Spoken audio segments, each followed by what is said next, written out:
उत्सव मनाने का जो सोच लेकर के हमारे सामने है, और अकेडमियों का ये काम होना भी चाहिए कि आज जिन लोगों ने अपने जीवन में अमृत उस स्टेज को पार कर लिया है, ये ऐसे जो प्रणम्य लोग हैं जो 75 वर्ष से अधिक की आयु जिन्होंने अब तक अपना जीवन उससे ज़्यादा वसंत देख लिए हैं। बल्कि मैं जानता हूँ इनमें से कई लोग तो ऐसे हैं कि जो पिछले 50-60 साल 70 साल से साहित्य की सेवा कर रहे हैं। तो मैं ऐसे मनुष्यों को, जैसे मेरी राजस्थान की उन सपूतों को और साहित्य के सपूतों को प्रणाम करता हूँ और उन्हें बधाई देता हूँ और ये अभिशंसा करता हूँ कि वे 100 वर्ष तक जिए।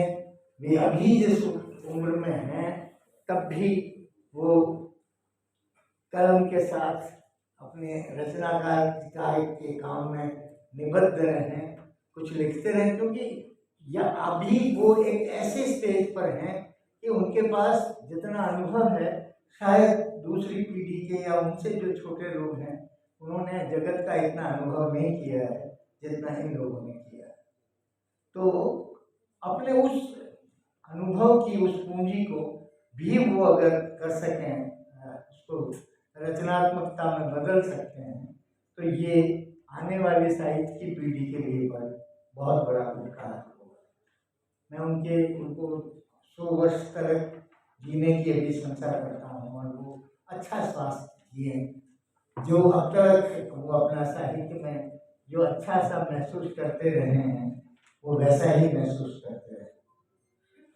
आज के समारोह के मुख्य वक्ता जिनको आप अभी सुन रहे थे, श्रीमान थानवी साहब, अकादमी के अध्यक्ष बहन नागर जी और उपाध्यक्ष, ये मुझे जान करके बहुत खुशी हुई कि जिनकी हम सिर्फ यही बात करते रहे हैं कि कुछ लोग जो हैं वो हाशिए पर हैं और हम जिनके लिए विमर्श, जो नया उत्तर आधुनिक समय में जो नए विमर्श शुरू हुए हैं कि जो हाशिए के लोग हैं उनको हम कैसे मुख्य धारा में लाएं। और ये मुझे बहुत खुशी हुई ये जानकर और आज ये देख कर कि जब मेरे पास ये उपाध्यक्ष बैठी थी तो मुझे लगा कि ये इस अकादमी ने एक अच्छी पहल की है कि जिस विमर्श के लिए मैं ये वकालत करते रहे हैं कि हाशिए के लोगों को इधर लाना चाहिए, ये लेके आ गए। तो मुझे इनके लिए बहुत बधाई देता हूँ। दूसरा, ये जो अकादमी बनी है वो बहुत युवा लोगों की अकादमी कहा जा रहा है इन दिनों। अच्छा है कि लोगों को एक काम करने का अवसर मिला। देखिए, इस अकादमी की परंपरा जिसके बारे में संकेत कर रहे थे थानवी साहब, बहुत अच्छी परंपरा रही है इस अकादमी। और क्योंकि मैं कुछ एक आयोजनों के तो मैं गवाह हूँ, मैं स्वयं उनमें था, उपस्थित था। जैसे इस अकादमी में इस भारतवर्ष में मेरा ख्याल है कबीर को लेकर करके जितना बड़ा आयोजन इन्होंने, अंतर्राष्ट्रीय आयोजन था, बीकानेर में हुआ और बहुत ज़्यादा ठंड थी, मतलब जिसकी कोई कल्पना नहीं। और उसमें कबीर के जो बनारस हिंदू यूनिवर्सिटी के जो प्रोफेसर थे, सुखदेव प्रसाद सिंह, नामवर सिंह, पद्मश्री कोमल कोठारी, खूब सारे, मैं और हम लोग तो थे ही वहाँ पर, पुरुषोत्तम अग्रवाल थे, नंदकिशोर आचार्य थे और भी बहुत सारे लोग। तो वो एक ऐसा आयोजन था कि जो शायद भारत की कोई अकादमी नहीं करवा पाई। या मुझे एक आयोजन पसंद याद आता है, उसमें मैं भी गया था और वो था भारत में बुद्धिजीवी की भूमिका, और ये आयोजन हुआ था मुंबई में। और उसमें हमारे पूनम दहिया साहब उन दिनों अध्यक्ष हुआ करते थे।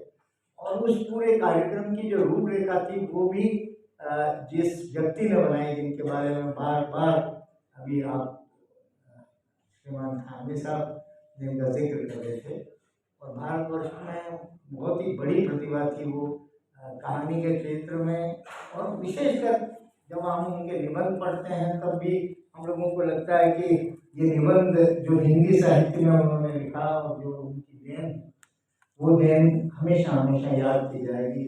उन्होंने नए ट्रेंड्स भी डाले, ये सब उनके अनुवाद भी, जब वो बाहर थे विदेश में, इनके बारे में आपने कहा, उन दिनों तो वो सब लोगों को प्रिय लगते थे क्योंकि वो कम्युनिस्ट कार्ड होल्डर थे, और बाद में उनके लिए ऐसा सोच लिया गया।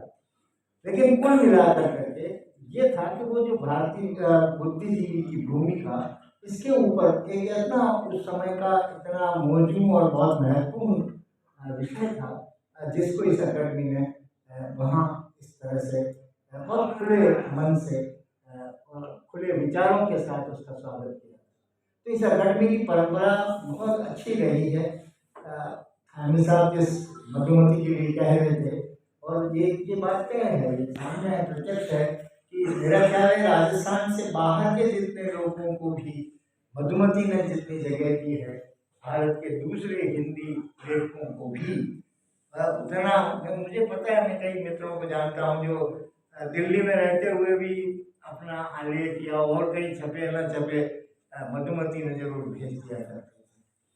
तो ये जो परंपरा है इसको आपको बनाए रखना है। बल्कि मैं तो चाहता हूँ कि हमारे यहाँ पर कोई जो वरिष्ठ आदमी को अगर युवा आदमी हरा देता है, तो मैं ये उसकी वो नहीं मानता कि उसने बहुत बड़ा गलत काम किया, बल्कि मैं तो मानता हूँ कि अच्छा काम किया। और मैं तो हमेशा ये उम्मीद करता हूँ कि मेरी भी आने वाली पीढ़ी जो हो, वो मेरे कंधे पर पाँव देकर करके आगे जाए और मुझे ये बताने की चेष्टा कर दे कि ये देखो, ये काम तुम लोगों से नहीं हुआ और हम कर रहे हैं।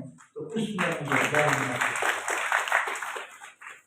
मित्रों, वैसे तो इसमें कुछ भी कहने की जरूरत नहीं है।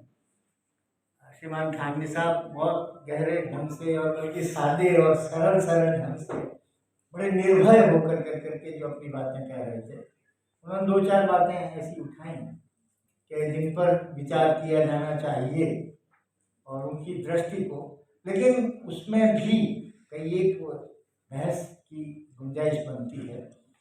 पर बहरहाल मैं उस बहस में या उसमें जाने की चेष्टा नहीं करूँगा। मैं तो सिर्फ आपको ये कहना चाहता हूँ कि ये ठीक बात है कि जब पतझड़ आता है तो उस समय आप जानते हैं कि सारे पत्ते वैसे भी पक कर ढीले हो जाते हैं। हल्की सी हवा में सारे के सारे पेड़ जो हैं वो निष्पन्न हो जाते हैं।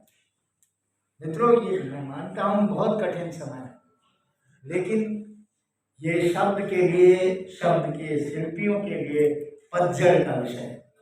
आप कल्पना मत करिए कि आज ये निष्पन्न है या आज इन पर पुष्प नहीं है तो ये हमेशा के लिए ये ठूंठ की तरह नजर नहीं आए। ये अपनी ऊर्जा अपनी जड़ों से ले रहे हैं ताकि फिर से ये अपने उस उत्साह को लेकर करके जो भूमिका इन लोगों को मिली है उस भूमिका का निर्वहन करें। आप भारतवर्ष को एक बहुत बड़ा खुशनसीबी इस मामले में मिली कि पूरे विश्व में कविता हम ही लोगों ने, भारतवर्ष में कविता नहीं। 5000 साल पहले वाल्मीकि हमारे आदि कवि हैं, हमारे नहीं, वो पूरे विश्व के आदि कवि हैं। 5000 साल पहले विश्व की किसी सभ्यता में कविता नाम की चीज का इस्तेमाल नहीं। लेकिन अगर आप वो देखें कि जो जहाँ वाल्मीकि शुरू कर रहे हैं और उसका पहला श्लोक अगर आप देख लेंगे तो आपको पता पड़ जाएगा कि साहित्यकार क्या होता है, शब्द क्या, इसकी ताकत क्या होती है। वो आप सब लोग जानते हैं कि वो एक क्रॉन्च पक्षी का जो मिथुन जोड़ा था, उसमें एक बहेलिया ने आकर के तीर मार करके जोड़े को बिखेर दिया। और उसी थीम पर बाद में जब रामायण लिखी गई और सीता का हरण इसीलिए हुआ और राम को इसीलिए रोना पड़ा क्योंकि उसकी चीख जो थी उस क्रॉन्च पक्षी की, वो उसके कानों में, उस कवि के कानों को कभी भी उसने चैन नहीं दिया। और इसलिए पहला श्लोक उसने लिखा, वो अनुष्टुप छंद का, अनुष्टुप संस्कृत में एक अच्छा छंद है, तो उसका पहला श्लोक है कि रे बहेलिया, उसका अर्थ बता देता हूँ कि रे बहेली तेरी कभी भी इस जगत में प्रतिष्ठा न हो कि तुमने ऐसा दुष्कर्म किया। कविता जन्म से आप देखिए कि इसमें जो शब्द का जो प्रयोग हुआ है और जो पंक्ति कही गई है वो एक शाप के रूप में निकल रही है। और ये शाप जो प्रचलित मूल्य है, उस समय बहेलिया का कोई उतना निकृष्ट नहीं समझा जा रहा है, उसके बाद समझा जाएगा बहेलिया को निकृष्ट। इसलिए कविता हमेशा प्रतिपक्ष में ही होती है।